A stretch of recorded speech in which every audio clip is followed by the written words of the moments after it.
abantu abazokholwa egameni likaJesu. Bakhona izimo zivuma, bakhona izimo zitshekile, bakhona besebenza, bakhona bengasebenzi. Oh yes! Oh Jesu! Hallelujah! Jesus! My God! My God! Kholwa! Kholwa phezu kwalesi simo! Kholwa! Hallelujah! Hallelujah! Jesus! My God! Unyaka uqala, never mind ukuthi unyaka odlule uphathe kanjani.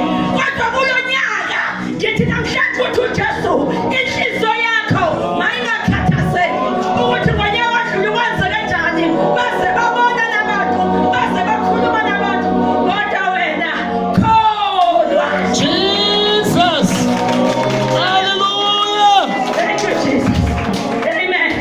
Athi verse 24. Athi ongangithandiyo kagcina amazwi ami, nezwi elizwayo akusilona lami, kepha ngekababa omthumileyo.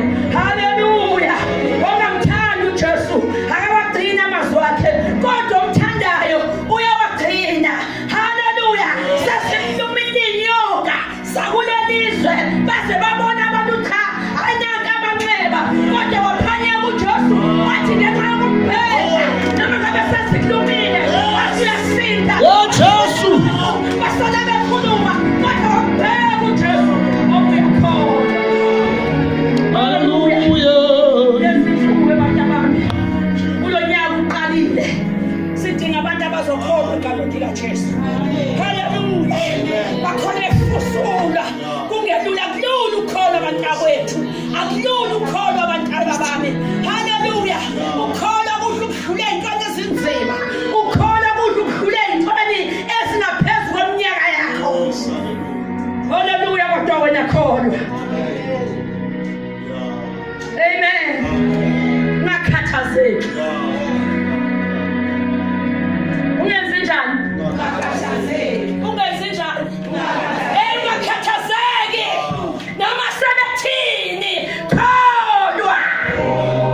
Sebethi ukubuya ngiyahamba kuya esontweni, kuzibona ukuthi kuyini kona kuyisehluleki kangaka. Kuzibona ukuthi kuyini lokhu kunje kunje. Kuzibona ukuthi kuyini lokuyana.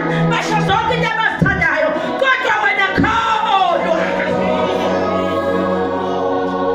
Amen.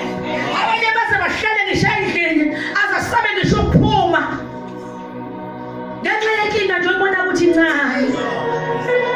Ulahlekelwe yini? Ukholwa. Inhliziyo yakho mntakababa ekuseni sekuzohlala phansi. Hallelujah. Benganginika uNkulunkulu abathi angikusho ekuseni, kodwa ubetha ngikukhumbuza ukuthi inhliziyo yakho mayingakhathazeki, kodwa wena isenjani? Kholwa. Ngisho ngophinde kanaki, kuningi bengakusho, kuningi enganaba nangakho, kodwa kukunika uNkulunkulu umoya ongcwele othi angikusho phezu kwempilo yakho.